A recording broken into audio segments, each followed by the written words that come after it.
বাংলাদেশ ও ভারতের অন্যতম জনপ্রিয় অভিনেত্রী জয়া আহসান আবারও আন্তর্জাতিক মঞ্চে জয়ের সুবাস ছড়ালেন। সম্প্রতি তার অভিনীত পুতুল নাচের ইতিকথা সিনেমাটি রটারড্যাম আন্তর্জাতিক চলচ্চিত্র উৎসবে প্রদর্শিত হয়েছে, যেখানে সিনেমাটি পেয়েছে ব্যাপক প্রশংসা। পশ্চিমা দর্শকদের কাছে বিশেষভাবে সমাদৃত হয়েছে সিনেমার গভীর চিত্রণ এবং বাংলাদেশের ঐতিহ্য, সংস্কৃতি ও নারীর শক্তিশালী চরিত্রের উপস্থিতি। এই সাফল্যকে ঘিরে জয়া আহসান এখন আরও বেশি আলোচনায়, তার অভিনয় এবং সিনেমার বিশদ বিবরণ নিয়ে। আমার নিজের অসম্ভব পছন্দের ছবি। দেশের অন্যতম জনপ্রিয় অভিনেত্রী জয়া আহসান, যিনি এপার ওপার দুই বাংলায় সমানভাবে প্রশংসিত, সম্প্রতি আরও একটি বড় সাফল্য অর্জন করেছেন। তার অভিনীত সিনেমা পুতুল নাচের ইতিকথা 6 ফেব্রুয়ারি রটারড্যাম আন্তর্জাতিক চলচ্চিত্র উৎসবে প্রদর্শিত হয়েছে।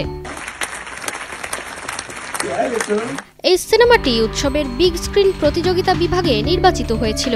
উৎসবের সিনেমাটির প্রদর্শনীর পর বিদেশি দর্শকরা গভীর প্রশংসা জানিয়েছেন জয়া আহসানের অভিনয় এবং সিনেমার বিষয়বস্তুর জন্য। নিজের ফেসবুক পেজে এক পোস্টে জয়া আহসান জানিয়েছেন, পশ্চিমা দর্শক সিনেমাটি সত্যিই খুব উপভোগ করেছেন। তাদের মতে পুতুল নাচের ইতিকথা একটি অসাধারণ সেলুলয়েড সৃষ্টি। পুতুল নাচের ইতিকথা সিনেমাটি নির্মিত হয়েছে ভারতের পরিচালক সুমন মুখোপাধ্যায়ের পরিচালনায়, যেখানে জয়া আহসান কুসুম চরিত্রে অভিনয় করেছেন। সিনেমাটি ক্যালাইডোস্কোপ প্রযোজিত এবং 2022 সালে শুটিং শুরু হয়েছিল। রটারড্যাম চলচ্চিত্র উৎসবটি 30 জানুয়ারি শুরু হয়ে 9 ফেব্রুয়ারি শেষ হয়। এদিকে পুতুল নাচের ইতিকথা সিনেমার ভারতীয় মুক্তি পরিকল্পনা রয়েছে আগামী মে মাসে। উৎসবের সাফল্যের পর জয়া আহসান এখন কলকাতার টেলিগ্রাফ টি2-র 18 বর্ষপূর্তিতে গ্ল্যামার লুকে দেখা দিয়েছেন, যা আরও একবার তার জনপ্রিয়তার প্রমাণ।